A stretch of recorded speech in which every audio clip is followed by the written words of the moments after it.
Magandang araw Pilipinas, magandang araw Soxer Gen. Welcome sa isa na namang edisyon ng programang Performing and Informing. Hatid sa inyo ng Presidential Communications Office, Philippine Information Agency at sa pakikipagtulungan ng Information Coordinating Network of Soxer Gen o ICONSOX. Sa ngalan ni PIA Director General Catherine Chloe De Castro at PIA 12 Regional Director Frian Abquilan, ako po si Oliver Rivera at samahan ninyo kung alamin ang mga latest development programs, projects and activities ng ating pamahalaan na ipinatutupad sa bahaging ito ng bansa. Tayo po ay mapapanood via Facebook, YouTube at Spotify. Pasalamatan po natin ang ating mga media partners na kumukuha po ng kanilang mga detalye ng ating talakayan. At pasalamatan din natin ang ating venue for today's episode, ang City Mall Coronadal. Maraming salamat po.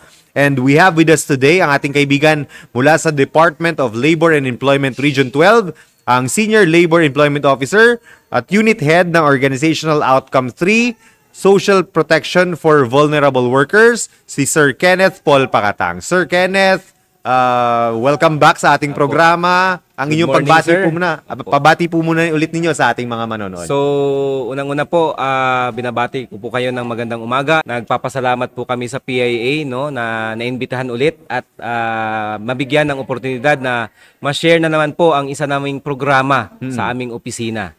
Speaking of program, ito sir, Government Internship Program o GIP. Ito po yung ating topic for today. To give our viewers a brief background, sir, ano po ba itong GIP? Kasi malamang sa iba, bago lang sa kanilang pandinig. Oo. Sige po. So, ang Government Internship Program naman po ay hindi bago sa DOLE. Matagal na din po yan. Mga nasa 10 taon na din yung programa na yan. No? Itong programa ay naglalayo na makapagbigay ng oportunidad sa ating mga fresh grad sa senior high, college, or sa vocational ng mga graduates ng internship opportunity sa loob ng 3 to 6 months. Ito'y internship opportunity doon sa ating mga public offices, public government agencies. So pwede sir, national government agencies and LGU? Yes po, pwede po. Ano po yung objectives niya sir? So, unang-una po, yung mga beneficiaryo natin, yung tinatawag nating interns, ay ma-involve sila doon sa public service. Mahikayat sila sa public service. Na pumasok sa gobyerno. Yes. Pangalawa po, maging avenue po ang ating programa na ma-showcase nila yung kanilang talento at kakayahan. And eventually, maging opportunity din doon sa ating mga public partners, public offices natin na makahikayat ng mga brightest and the most brilliant na mga bagong graduate na maging empleyado nila. Sir, clarify lang natin, itong GIP, Government Internship Program, as different siya doon sa internship nila nung college. Kasi maraming nalilito yata tungkol dito. Yes po. Ang Government Internship Program ay iba dapat po doon. Dapat graduate ka na. Yes, dapat graduate na po. And yung magiging partner po natin dito is yung public offices o yung ating local government office or national government agencies. So, ano ba sir, yung experience nila sa GIP, counted ba as work experience na siya diretso? Kasi usual yun yung hinahanap pag nag-a-apply kayo sa mga, kahit sa mga private man or government, dapat may work experience. So, isa din po ito sa, ang GIP po, isang requirement is, wala kang work experience para ma-accommodate ka ng programa. But ang isang sinusolusyonan, binibigyang solusyon niya is yung mga aplikante na hinahanapan ng work experience. So yung makukuha ninyo o magigain ninyo dito na experience ay pwede nyo magamit once na nag-apply kayo sa other government agency or sa private company. So ma-honor po siya kasi si DOLE po ay magbibigay ng certificate na nakapagkumpleto kayo ng ilang buwan sa pag-under sa government internship program. Opo. Sir, ano naman yung mga entitlements ng isang GIP beneficiary? Opo. Una po, yung sahod, no? Makakanagap sila ng sahod, no, na magkano, sir? 430. Naka-base din po siya sa minimum wage. Prevailing minimum wage ng region. Okay. No? Pangalawa, enroll din sila sa microinsurance, no, na 1 year for their safety. Then pangatlo, yung certificate, yung nabanggit ko kanina, no, na bibigyan sila ng certification na sila po ay nakapagtrabaho sa under dito na agency at ilang buwan sila nagtrabaho doon. Malaking advantage talaga to sa ating mga fresh graduates kasi may experience nila firsthand kung paano magtrabaho sa gobyerno. Yes po. Opo. Sir, ano naman yung mga scope and coverage ng GIP guidelines natin? So, isa-isa natin, sir. Opo. Unang-una po, ang trabaho po ng ating mga GIP interns, unang-una is pagdole po, mag-a-assist sila sa ating mga programa. Yeah. Pag sa partners naman po, yung mga programa or mga work assignments ng mga na-assign na personnel doon sa partner agency. So sila po yung mag-a-assist doon. Tsaka sa ating mga employment facilitation So technical and admin jobs pwede. Hindi siya technical, more on technical, but more on assisting the personnel lang po kasi pag technical medyo heavy na yun no? So intern pa lang naman Assist po sila. naman sila. Apo. Then ang pagpili naman po ay napipili siya based doon sa mga priority areas na na-identify ng ating partners, ng ating DepDep kung sakali. And Sige. Sige lang, sir. Tuloy. then doon po sa ating mga partner agencies na na-identify o si Dole po kung may mga na-identify na mga priority areas kung saan manggagaling yung ating interns. Sir, yung mga areas na sapol na tamaan ng natural disasters, Yes po. man-made calamities, or yung armed conflict, may priority ba? Yes, kasali din po sila doon sa tinasabi nating priority ng ating partners, ng LGU at ni Dole. Qualification, sir, aside sa fresh grad, Opo.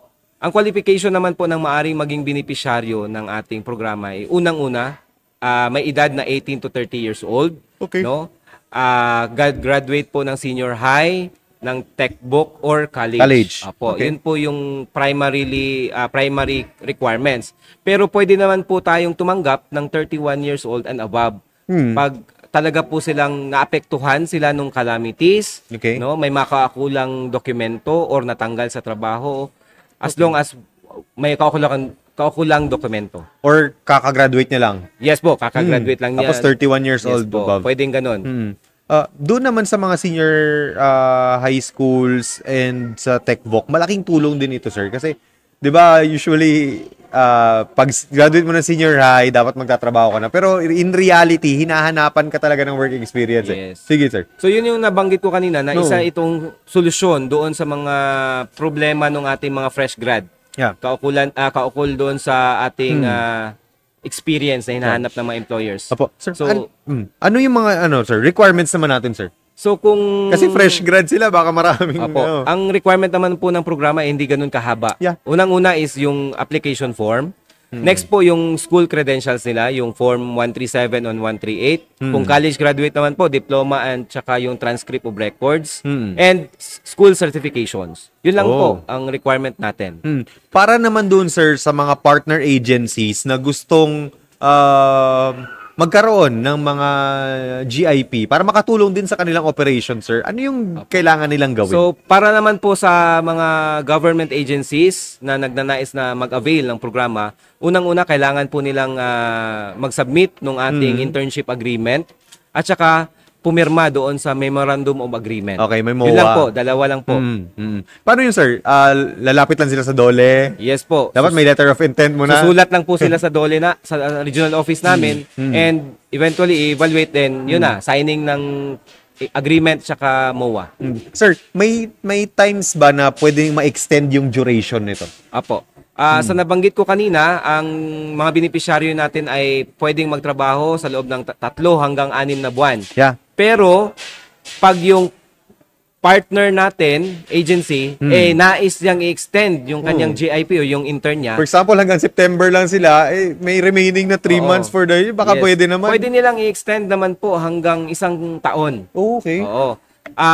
Isa lang pong kondisyon doon na may intent sila or maganda yung performance ng intern sa kanila at isang additional pa doon is may intention sila na i-hire, Yes. i-absorb nila yung intern sa kanila. Kasi usually, ang budgeting yan, or pag-open ng mga, sapol, i-absorb sila as job orders, pagka January pa yan. So, may magiging kulang na 3 months. May gap siya. May gap siya na 3 months. Pwede naman pong i-extend. Basta yun po, yung performance at saka yung intent ng partner. For example, sir, si fresh grad, in the middle of after 3 months, na-hire siya sa ibang agency.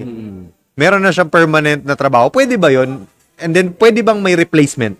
Opo, sa ating guidelines naman po, pwede po siyang mapalitan. Okay. Kung sakali ang kontrata niyang napirmahan is good for 6 months Yes. at 3 months lang po yung natapos niya, pwede siyang palitan. Pero Okay. yung papalit, ang duration niya is yung natitirang 3 months na lang po sa kontrata. Hindi siya nung pinalitan. magbaback to zero. Hindi po magbaback to zero. Oo. Sir, accomplishments po natin, latest accomplishment natin, ilan na ba ang ating GIP na natulungan dito po sa ating rehiyon? Apo. Sa taon na ito po, may 1,171 GIPs na po tayo.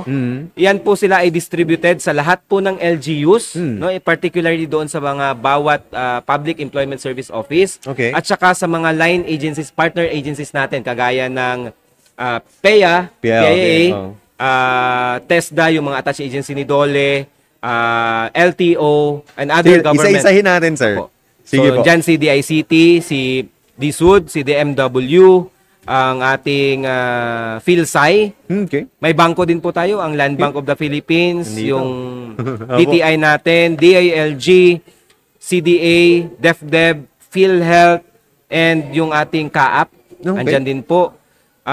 DepEd, andyan po. And by the way, for the information of everybody, ang GIP po ay may initiative pong gagawin. Yeah. No, yung in particular doon sa aral program ng Ni DepEd. Okay. Oo, so may ginaantay kaming guidelines para ma-fully ma-implement siya Yes. with DepEd. So in support sa kanilang aral program. Sige, sir. And then, including din pati mga police natin, sir. Yes po, andyan po yung ating South yung Cotabato. provincial sa South Cotabato Provincial Office. Then andyan po yung ating NLRC, SSS. Binigyan din po natin sila ng GIP para makatulong sa kanilang pagsiservisyo. May, ano ba, sir? May maximum number of GIPs na pwedeng i-allot per agency? Or LGU? Wala naman po. Unang-una po, nakabase po kami sa request ng bawat Yung- agency. Oo. So, at doon po din sa available na budget natin. Available na funds. Opo. Sir, para naman doon sa, mode of sweldo nila. Sino ba nagpapasweldo? Si agency or si DOLE? May counterpart ba? Paano po? So sa programang ito, ang solely na nagpapasweldo sa mga interns natin ay si DOLE po. Okay. No? So nabanggit na kanina na based sa prevailing minimum wage ng rehiyon at saka yung proseso ng pagbibigay ng sweldo is through tracking number or direct sa kanilang land bank account kung mayroon. So, mas madali na. Ano yung sinasabit nila sa DOLE, sir? Ang sinasabit nila as basis na papasweldohan sila, unang-una is yung daily time record nila. DTR. Na pirmado ng kanilang supervisor doon kung saan sila na-assign. Or ni RD. Opo. Opo. And yung accomplishment report nila bawat period. Okay, so example, paano, sir? 1 to 15 or... Opo, 1 to 15, magsasabit sila ng DTR at saka yung accomplishment report ng period na yon. Sir, may mga best practices na ba tayo sa GIP na from GIP na absorb na siya? Ito, may mga ganun po bang stories? Actually, kakibat nung hindi lang siya basta accomplishment na number of interns na nabigyan natin ng trabaho, but may monitoring din kami sa ilan na bang GIP ang nakapag-land, no, naging empleyado talaga, Oo. no, after the program. Whether job order man o Yes, permanent? regardless of their employment status. So, minomonitor din namin yan. And a matter of fact, sa DOLE po, marami pong nagsimula sa GIP at ngayon ay regular na sa opisina namin. No? Marami po kami niyan, no? So, ganun po yung ginagawa naming practice na hindi lang siya napuputol doon sa pagbibigay nung pagiging intern nila, but minomonitor namin na talagang nakapag-land sila ng regular employment. Sir, baka merong makakapanood nito ng mga heads of offices. Pwede ba sila mag-apply for the year 2025?